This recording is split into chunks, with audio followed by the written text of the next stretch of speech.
Pakita ko lang yan, yung public finance na yan. Ay, utangan yan dito. Utangan yan dito sa Hong Kong. So, kailangan talaga dito guys, kaya punta kayo dito, huwag kayo mangunguta para kawan. May utang na kayo sa Pinas, okay na yun. Tapusin nyo na yun. And then, huwag nyo nalalagdagin sa katang ulo nyo pagdating dito sa Hong Kong.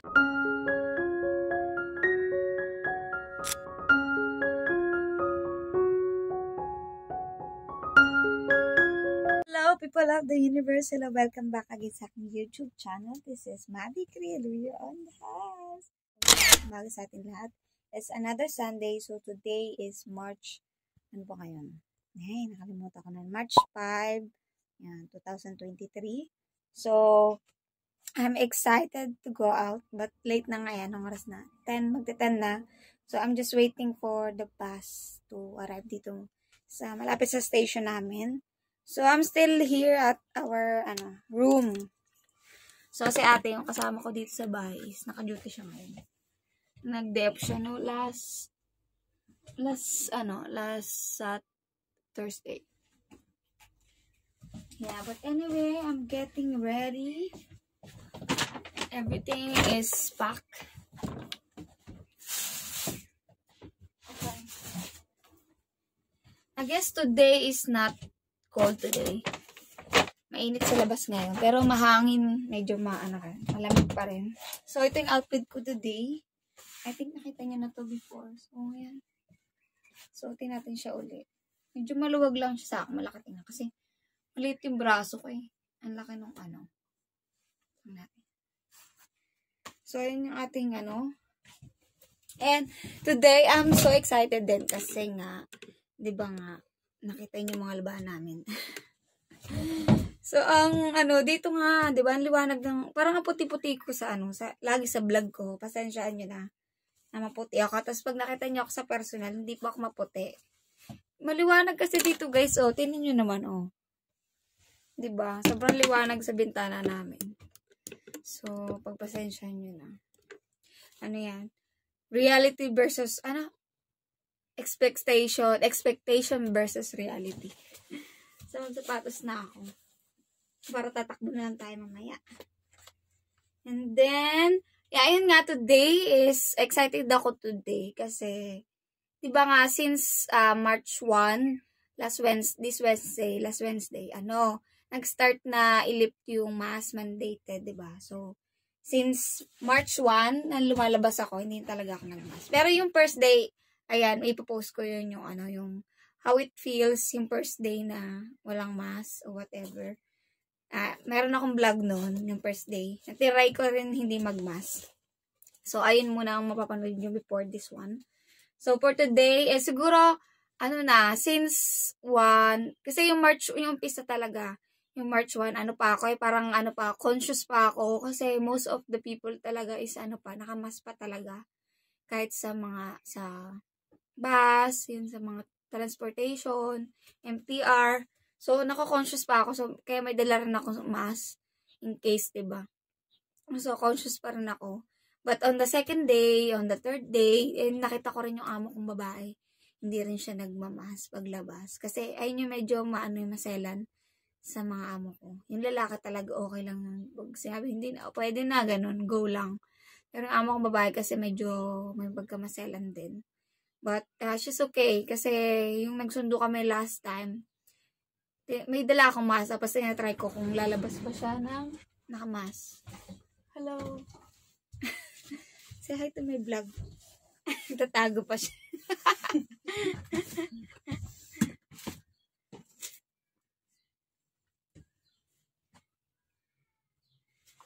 Guys, ayun nga. Diba?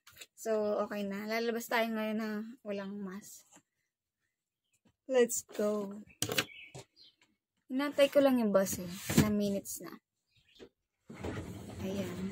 So, siguro mga 6 minutes pa yan. Yung, alam mo yung sobrang nipis ng buhok mo. Tapos gusto mong mag-clip. Ay, kumapit. Ay, kumapit ng clip. Nakainis. At ganun. Bigay sa akin ng friend ko. Hello, Laika. Thanks so much for this. Wonderful. Kuneho pa talaga yun. Paano kung gaganapan niya? Girly na girly naman yung tsura ko. So, anyway, ayun nga, labas ako today na walang, actually, since, on Thursday, Friday, Saturday, and today, Sunday, diba? Talagang hindi ako nagbumas. Hindi talaga ako nagbumas. Pero may dala akong mask sa bag ko. Hindi ako nagbumas kahit nandun sila lola, kasi nasa lola kami, nagla-lunch this past few days. So, hindi na ako nagbumas, kasama ko sila. And wala naman, sobrang bait lang talaga ng mga matatanda ako. Hindi talaga masiselan. So, sila nakamas sila, tsaka yung mga bata. Ako, hindi man nila sinisita. Yung mga bata sinisita nila. Ako hindi naman. So, sobrang blessed lang talaga ako. Sobrang bait ng mga grandparents. So, yun talaga, sobrang lakay ako na ganun, hindi maselan. Kasi sa mga ibang kwento ng mga sister ko, dito, mga amo nilang, yung mga kasama matatanda, maarte pa. So, anyway, ayun nga, alis na tayo. Cause I've been living life right like I could just die any minute. Going for a ride down the side, PCH, country limit. I don't need a guide, follow lights, take me where I wanna visit. Are you alive? Or just breathing? Cause I've been living life right like I could just die any minute. Going for a ride down the side, PCH, country limit. I don't need a guide, follow lights, take me where I wanna visit. Are you alive? Or just breathing? Flashing red lights, driving at night, windowless ride, feeling alive. Nothing in sight, forever in flight. Follow those lines, we'll make it this time. Blurry street lights, work as a guide to memories that we're making tonight. Oh yeah, we'll make it tonight. Yeah, I'll do anything that I feel like I wanna do. I'm living life like I got nothing left to prove. No end in sight, just always staying on the move. I'll go all night if that's just what I gotta do. Life's too short to care about what you can't afford. Memories are in what you explore, so just don't be ignored. Go ask for more, go ask for more. Cause I've been living life right like I could just die any minute. Going for a ride down the side, PCH, country limit. I don't need a guide, follow lights, take me where I wanna visit. Are you alive? Or just breathing?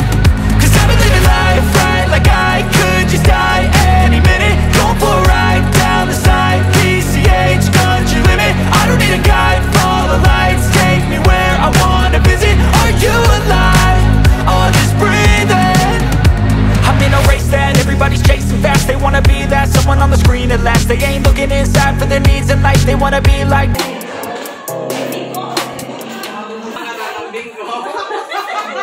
Yung libangan pagkano kasi wala kami magawa.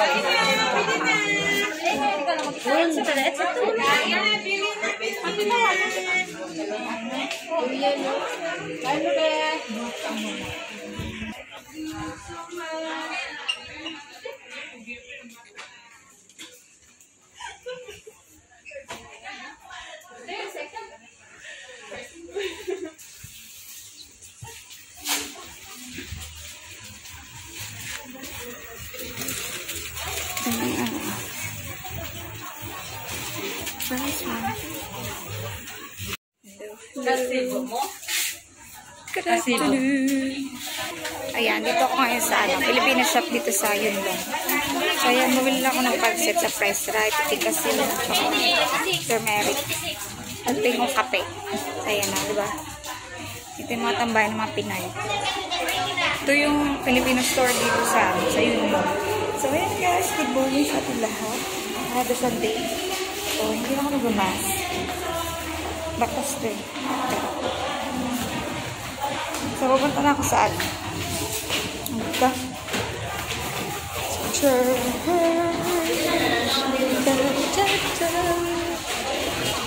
ayun nga, hindi ko na-post yung vlog ko last Sunday. First Sunday ko na hindi ako nagmamas. Hindi ko na siya post. Kasi parang piling ko bitin yung vlog, yung video. Hindi ako masyado nakapag-vlog.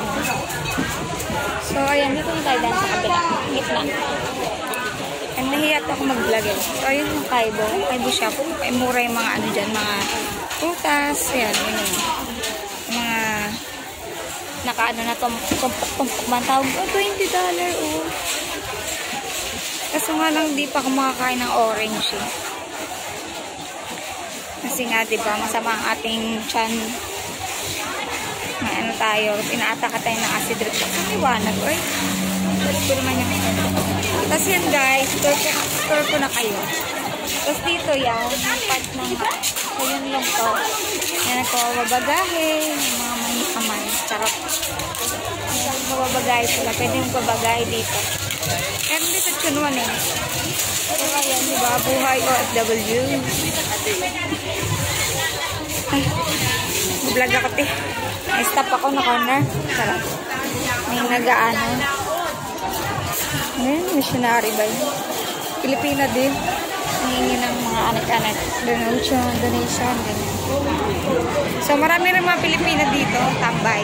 Kahit saan naman, yung mga Pilipina. All over the places. So, ayan. May rin vlogger ako today. So, ayan nga. Ayan. Marami na nga hindi na nakamas talaga. Hindi na ako nagmamas. Wala sila dyan. Pero karamihan, di ba makikita nyo na sa lahat ng mga tao, mga nakamas po. Anyway, hindi na lahat. It's getting there. Na ano, nawala na rin yung mask. Parang ano lang din. Parang Pinas lang din naman to. Ganyan, tindahan. Mga nek-anek, shop-shop. Mga ganyan, palitan. Bank, HSBC. Ayan yung bank ko dito sa Hong Kong. And then, welcome to China. Tara guys. Pakita ko lang yan, yung public finance na yan. Ay, utangan yan dito. Utangan yan dito sa Hong Kong. So, kailangan talaga dito guys. Kaya punta kayo dito. Huwag kayo mangunguta. Parang kawan. May utang na kayo sa Pinas. Okay na yan. Tapusin nyo na yun. And then, wag nyo nalalagdagin sa katang ulo na pagdating dito sa Hong Kong. Kasi isa yan sa mga number 1 ay mga employer. One of the reason na bakit na-terminate ang ating mga kapatid. Kasi makapasok sila sa ganyan. Ang utang. Wala namang masama mangutang, diba? Kasi lang marami talagang incidents dito na hindi nakakapagbayad. Sa vlog ko. Hello. Hi! Yan, nagsusulo siya, be. Social naman yan. Pasalad ka naman dyan. Bumili lang ako ng ano din. May pansit. Ayun, bumili lang ako pansit. Akit naman ako dun. Ang init. Ang init dyan eh. Oo, okay. Ayun, si Ate Razor. So, ayan yung ano, ka-churchmate namin. Ang Galilei din yan, Galilei. Most of naman ng girls dito is mga ladies pala, I mean. Mga Galilees. So, ay na nga, yung kwento ko, gusto ko i-ano yan. I-continue ko yung pinagsabi ko kanina about doon sa pangungutang dito sa Hong Kong, guys. Na wag nung gagawin nyo. I mean, iwasan. Kung maaari, iwasan na. Huwag kayo mangutang. Talagang hindi naman talaga kailangan. Or yung naudyukan lang kayo ng mga kaibigan nyo or kamag-anak nyo, please lang wag nyo iwasan nyo at wag nyo nang itry, especially kasi mataas talaga kung hindi ka marunong sa kwentahan ng pera dito. Ang laki ng tubo ng ng mga bangko, and isa yun sa mga dahilan na pinag-iingat talaga yung mga ladies din talaga na wag ka mag-co-maker kahit awang-awa ka na sa tao. I-advise mo na lang na wag na mangutang, gumawa na lang ng ibang paraan, na magandang paraan na. Kasi dito kasi mahirap talaga pag nangutang, especially nagtatrabaho ka as a helper, diba? So, ayan isa sa mga ayaw ng mga amo talaga, yung nangutang, kasi ayaw nila yung ganyan, mabigat, parang mabigat sa bahay. Or, basta ayaw nila yung mga ganyan about utang. Kahit ako din, inorient din ako ng amo ko before, mag-start pa lang ako na ayun nga, ayaw doon na talaga yung mga utang. Ganyan. And then, yun, iwasan nyo na lang guys. And please lang, kasi ako, in-experience din, hindi naman sa akin, sa mga kabatch ko. Yun, nag-ano siya sa akin na ganyan. Parang naudyukan lang din. So, kailangan maging ano tayo, matatag tayo dito pagpunta kayo dito sa Hong Kong. Hindi lang mentally and emotionally din. Alam natin naawa tayo minsan, pero kailangan mag-isip tayo ng ano, hindi lang 2 times, but 10 times before we agree. Or sa mga ganyang ano, mga eksena ng mga utang-utang na yun, guys. Dito talaga mahirap, guys. Talagang hahabulin ka ng bangko pag hindi ka nakabayad. So, ay yung problema para sa atin. So, ayun na, dito tayo sa, ayan. Nag-stop lang ako dito sa may, ano, sa may park. Ayun yung lagi namin tinatambay, ano. Ngayon, hindi na ako masyado nagtatambay dito, eh. Ayun, pakit na ako sa church. Ayun, sa taas yan. Taas dyan. Parang liwanag ng puti-puti ko. So, ayun, continuation ko lang sa, ano, continuation ko sa vlog ko last Sunday. So, 2 Sundays itong mapanood nyo. And see you later. Alligator. Nakat na ako. Mainit sa labas. Mainit na kayo, guys. Ano na siya? Spring na spring. Spring, spring.